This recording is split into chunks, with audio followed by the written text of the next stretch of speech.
Something does not fit. You would think kingship should be obvious. A crown. A throne.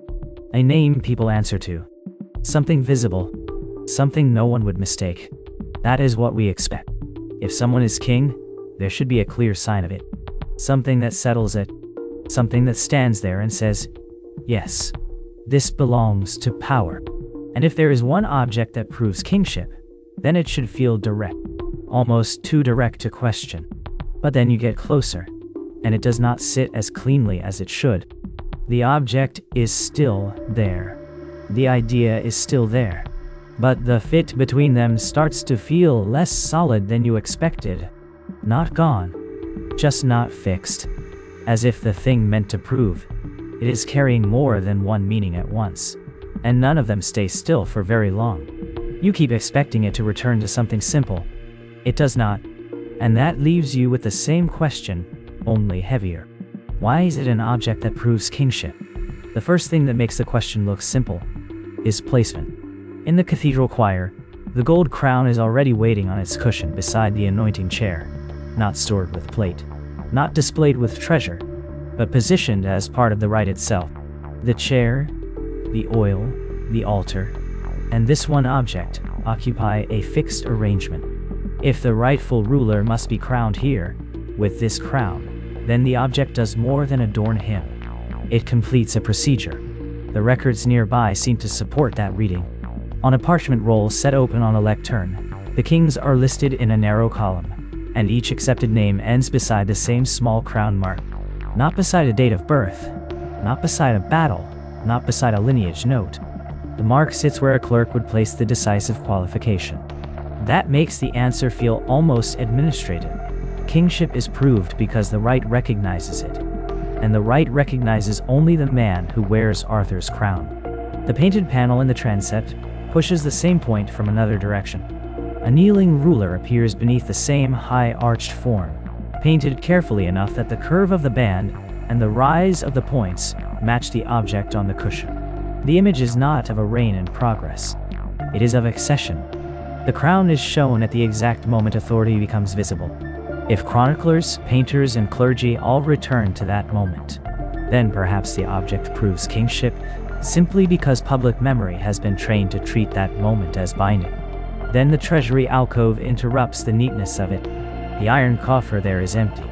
Its lid is thrown back, and armed men crowd the doorway, not around a throne, not around a charter chest, but around the space where the crown should be. Rival claimants did not merely want to be seen wearing it after they had secured power. They sought possession of it beforehand, as if control of the object could generate legitimacy rather than merely display it. That raises an awkward practical question. If the crown only confirms a decision already made by nobles and clergy, why fight over the metal before the assembly meets? Yet if possession alone makes a king, why keep the object beside the anointing chair at all? Embedded in liturgy, the roll of names complicates it further on close inspection. Several entries are cramped into later margins, but the crown mark remains carefully added beside each accepted ruler. The scribes were not just recording who ruled, they were classifying who counted. That suggests the object's role extended beyond ceremony into historical sorting. A man without the crown could govern. A man crowned with it could be entered into the sequence. Still, the painted panel offers no miracle, no sign of recognition, no heavenly token. The crown does not blaze or descend.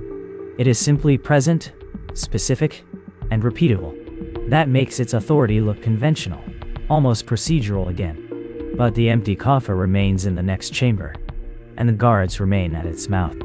If tradition alone explains the crown's force, why does its absence produce a security crisis rather than a liturgical inconvenience? Somewhere between the cushion in the choir and the vacant coffer in the treasury, the object stops looking like a symbol of kingship and starts looking like one of the conditions for it. At first, the answer seems almost too plain. In the treasury light, the crown does not look singular because it is beautiful. It looks singular because it has lasted through too many repairs to belong neatly to any one reign. The gold band is crossed by seams that do not line up, patched in places with slightly different color, held by rivets of uneven heads. A personal ornament would usually be remade when fashion changed, or damage spread. This one was kept going. That begins to suggest why it could prove kingship, not because it was Arthur's by miracle or tale, but because it was already old enough to stand above any living claimant. That impression strengthens when the outer form is read closely. Beneath the tall jeweled points, visible through the gaps, runs a plain inner circlet. It is simpler, heavier, and made to a different logic than the ornament mounted over it. The outer work rises and displays. The inner band encloses. The two parts do not feel conceived together. If the visible splendor was added later around an older core, then the authority may have attached to the earlier ring, with later rulers dressing it without daring to replace it. In that case, the object proves kingship because it carries continuity in metal, not merely in ceremony. The motifs push the same way. Around the band are tiny sacred figures, worn nearly flat, their outlines soft and archaic, beside the sharper beasts and heraldic devices on nearby regalia. They do not match the language of later courts. They belong to a more ceremonial vocabulary, one less concerned with dynastic display than with sanctified office. That makes the crown look less like a ruler's possession and more like a ritual instrument preserved across generations. If kingship had to be shown through something visibly older than the king, this would do it. Then the inner rim complicates the neatness of that explanation. The metal there is darkened and smoothed, not at one front point where a brow would press during occasional display, but around a broader arc, with thinning that suggests repeated wearing over long intervals. A relic kept mainly for symbolic presence might be handled, kissed, carried, even repaired. It would not usually abrade this way. The wear belongs to use on heads, again and again. So was its force in age, or in repetition? The repairs imply preservation of an inherited object. The worn rim implies a working object in active right. Those are not the same thing. If it proved kingship because it was ancient, why keep adapting it for continued wear instead of enclosing it as a treasure? If it proved kingship because it was used in ceremony, why preserve the plain inner circlet under later ornament rather than replace the whole structure when the band thinned? The measurements sharpen the problem. The inner circlet is narrower than the outer crown suggests, and the wear sits on that older band, not on the later editions. The sacred figures are worn down on the same level as the smoothed rim. The later jeweled points remain comparatively crisp. The part that mattered most was not the display visible across a hall, but the older ring that actually touched the wearer. That comes close to an answer. The crown may have proved kingship because the visible object announced antiquity, while the hidden core carried the right physically from one accession to the next step. Yet even here, another question waits in the metal itself. If the authority lay in the inner circlet, why build so much later ornament around it at all, unless recognition required not only continuity, but a form that each age could still see and accept? Why should this object prove kingship at all? In the chapel inventory, it is simply the crown called Arthur's, but the room around it complicates that label. The crown is displayed above a row of stone effigies older than any surviving image of Arthur. Long-faced rulers with rigid hands, their crowns carved as low bands, not the high jeweled form now resting above them. The placement matters. It does not sit among swords, seals, or personal relics. It hangs over predecessors. At first, that arrangement seems to answer the question. If the crown proved kingship, perhaps it did so because it was not Arthur's personal possession in any ordinary sense. It may have been the visible link by which later rulers attached themselves to a line already considered sacred. The wall hanging on the north side of the chapel presses the same point. Crowned ancestors proceed in sequence toward Arthur's seated figure, not away from him. The embroidery does not begin with Arthur. He appears midway in a chain. That reading gains weight when the metal is examined closely.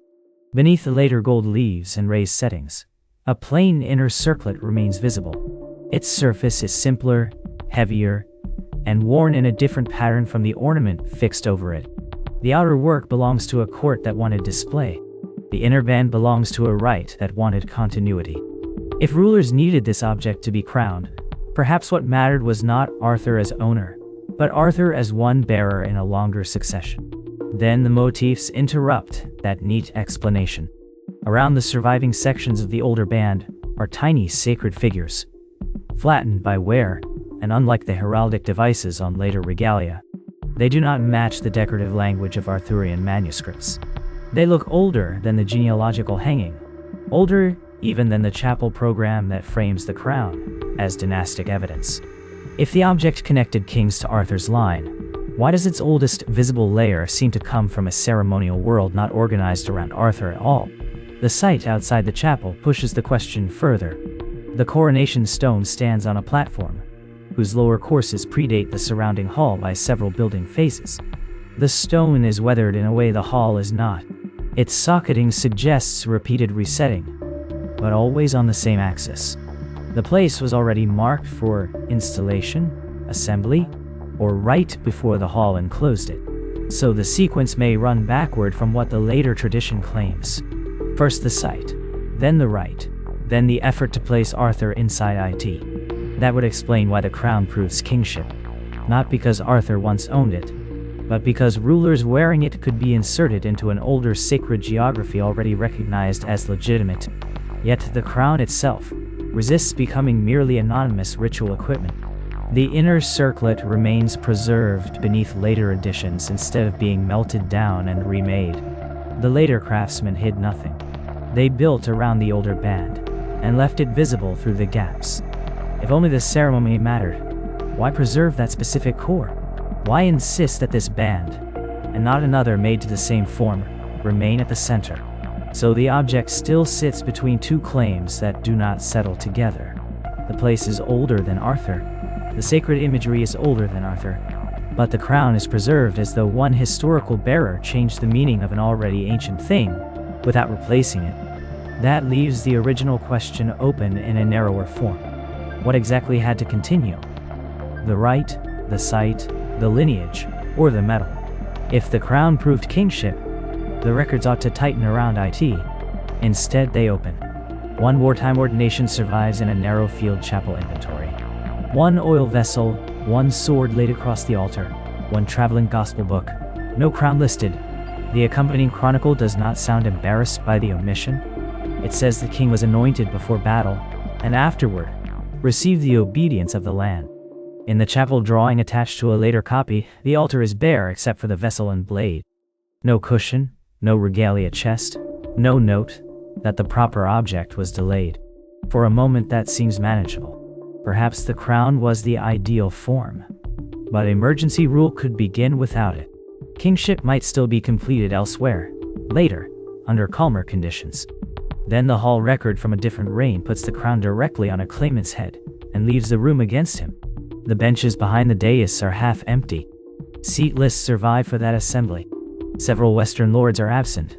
2 northern bishops sent no proxies, and the chamberlain's account notes fewer banner staffs set in their sockets than expected for a full accession.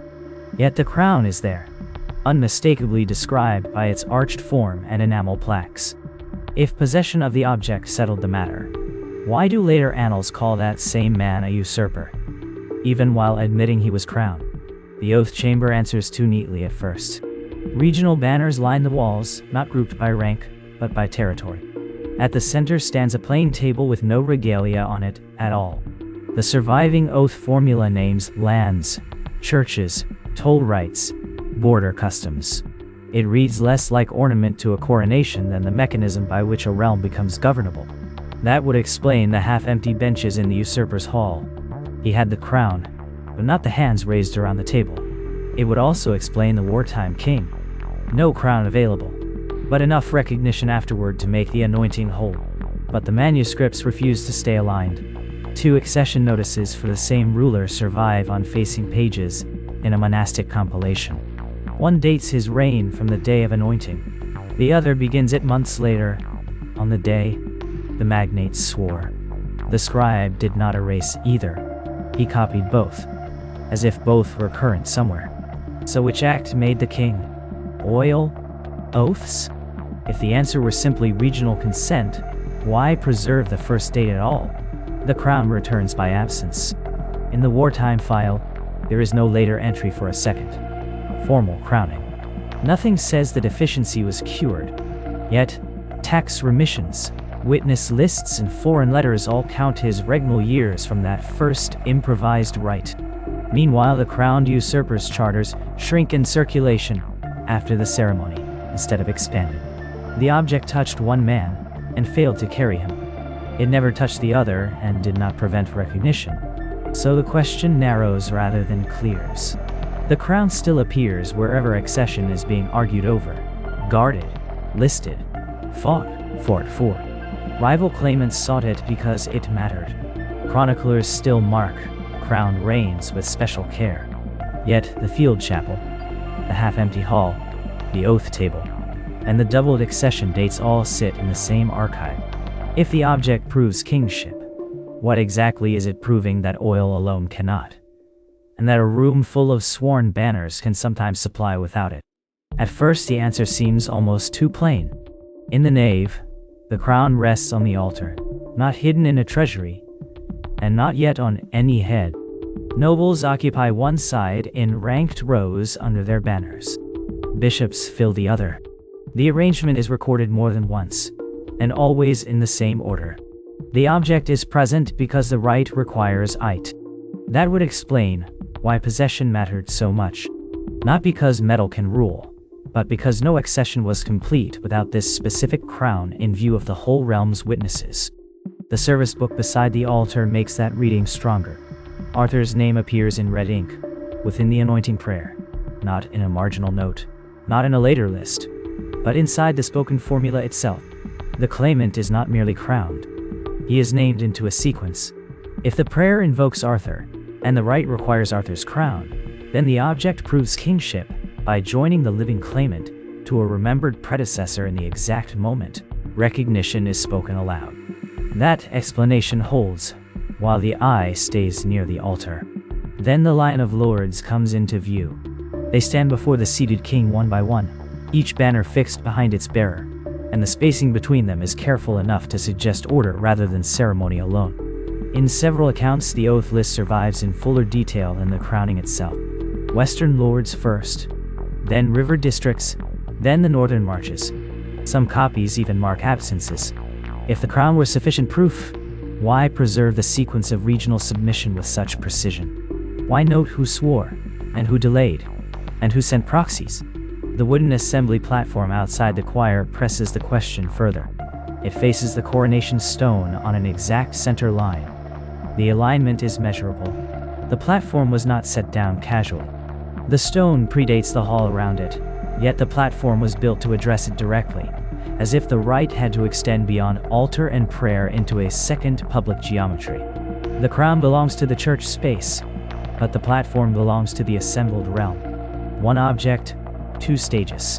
So the crown begins to look less like proof by itself than proof activated in company. Clergy speaking precedent, nobles binding districts, the claimant placed where both can see him. That would account for the insistence on this crown, and also for the oath record sound. The object matters because it anchors the rite. The rite matters because it gathers recognition. But the documents do not settle into that arrangement cleanly. In one recension of the order of service, the prayer naming Arthur appears before the oath sequence. In another, the regional acclamations are copied first, with the crown brought forward only afterward. The platform and stone remain fixed. The altar arrangement remains fixed, yet the written procedure drifts, and not by a line or two. If kingship was proved by one tightly ordered public act, why do the records preserve different moments as if each were decisive? The crown still sits at the center of every version. Even so, the evidence around it keeps refusing to stay secondary. The question should have been settled already. If kingship depended on Arthur's crown, then the force of the object ought to lie in the rite around it. Altar, oil, witnesses, oath. Yet the crown itself keeps interrupting that answer. On the outer band, a narrow inscription runs in a cleaner hand than the hammered gold beneath it. The letters name Arthur directly. Their edges are sharper than the surrounding surface, and the polish around them catches light differently, as if the name was cut after the band had already lived a long life. That would seem to make the inscription useful but secondary. A later clarification added to an older ceremonial object. If so, the crown proved kingship because people used it that way, and at some point they simply wrote Arthur's name onto it to secure the association. That explanation sits well for a moment. A later label on an older object is ordinary enough, but the band below the inscription is not a single object in any simple sense. Through the raised outer settings, a plainer inner circlet remains visible, darker and more compressed, with a different hammer pattern and a tighter curve. The newer ornament does not replace it, it is built around it. That choice is awkward. If the authority lay only in the public claim that this was Arthur's crown, why preserve a damaged inner ring no one would fully see? Why not melt it down and make a complete new crown carrying the same inscription? The repairs answer by refusing to answer. Fresh gold bridges breaks. New settings grip old metal. The core stays in place even where its damage complicates the structure. So attention moves from the name to continuity. Perhaps what mattered was not that the crown was called Arthur's, but that some physical part of it was believed to have remained Arthur's. The preserved inner circlet would then be the crucial thing. Not display, but survival. That begins to account for the repairs, until the blue enamel appears. Small fragments are fitted into the crown beside later gold work. Irregular pieces set where loss had already occurred. Their color is not decorative in the same way as the outer ornament. In the burial chamber display, blue enamel ornaments from early royal graves sit under the same cold tone. The same granular cracking at the edges. The same thinning where the surface has flaked from age rather than impact. The match is close enough to narrow the date range. These fragments belong with much earlier elite material. Now, the preserved core looks older in a more specific way. Not merely old, but plausibly old enough to support the claim of direct inheritance. A rebuilt crown containing an ancient royal center could still function as proof, if the center was what people believed had passed down from Arthur himself. But the chronology catches on the surface. The Arthur inscription is later than the outer band's first manufacture, and the outer band is later than the inner circlet. The object names Arthur only after at least one major rebuilding. So what exactly was being preserved across those rebuilds? A king's actual crown, or an increasingly careful effort to keep one ancient ring inside a crown that had to go on proving the same thing? The question narrows rather than clears. If the authority depended on belief in Arthur's actual crown, then how much of the actual crown had to remain before the claim still held? The enamel fragments suggest deep antiquity. The inscription suggests later insistence. The repairs suggest that replacement had a limit someone would not cross. The limit is visible. The reason for it is not. The crown at the altar does not look whole. Through the repaired outer ornament, the older inner circlet still shows. A plain band, darkened at the rim, held inside later gold work that rises higher and brighter around it. That detail keeps returning because it answers a practical question. Why this object, and not any crown of equal value? Because this one preserves something earlier than the visible splendor. The rite requires Arthur's crown, not merely a crown. And here the requirement can be seen in metal. Damage carried forward, not removed. That would be enough if kingship were only a matter of continuity. Yet, the room is arranged for more than continuity. The claimant kneels beneath the crown, while oil catches the light on his forehead. Behind him stand bishops. Before him, rows of nobles hold their places under regional banners. The service book opened near the altar gives Arthur's name in red within the anointing prayer. The object is present. The prayer names the precedent. The body is marked. The witnesses are assembled. The explanation tightens. The crown proves kingship because it is activated inside a ceremony that identifies the wearer with Arthur. Then the hall itself begins asking for a larger share of the proof. The banners are not decorative. They divide the chamber into recognitions that can be counted. Some regions send full representation. Some only a token pair. Some none at all. The oath positions matter enough that the central platform has been aligned to face the coronation stone directly, as if the geometry of the assembly were part of the accession record. If the crown alone proved the claim, why preserve such exact placement for those who must see and swear? Why does the written order of the rite leave space after the anointing for the sequence of regional submissions? The answer seems close at hand. The object does not prove kingship by itself. It proves kingship when the realm agrees to read it correctly. The preserved inner band supplies continuity. The prayer supplies Arthur. The oaths supply acceptance. That combination explains the guarded doors as well.